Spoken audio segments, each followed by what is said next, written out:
Syedaralon harga ikan teri kering dalam 3 pekan terakhir di sejumlah pusat pasar di Pidi mencapai Rp120.000 per kilogram. Naiknya harga ikan tersebut dipicu badai ombak laut yang tidak menentu hingga berdampak pada hasil tangkapan nelayan yang menurun.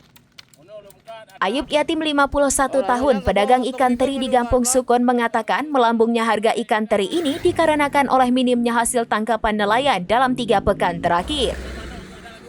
Diakui harga ikan teri kering tersebut sebelumnya sempat bertahan, mulai Rp90.000 per kilogram hingga Rp100.000 per kilogram. Namun dikarenakan pasokan mulai menipis, terutama dengan hasil tangkapan nelayan, maka memicu berbagai ikan teri semakin tinggi permintaannya. Dijelaskan juga selama ini ikan teri basah ditampung dari para nelayan baik di Kecamatan Pidi, Kota Sigli, Simpang 3 hingga ke Kembang Tanjung.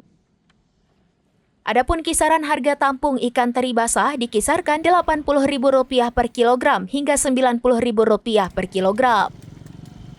Ditambahkan efek dari pengaruh minim pasokan ikan atau tangkapan nelayan, maka warga memilih lauk makanan pokok atau nasi berupa ikan teri.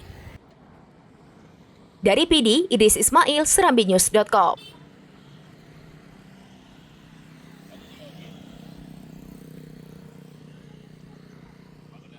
Download Tribun X sekarang, menghadirkan lokal menjadi Indonesia.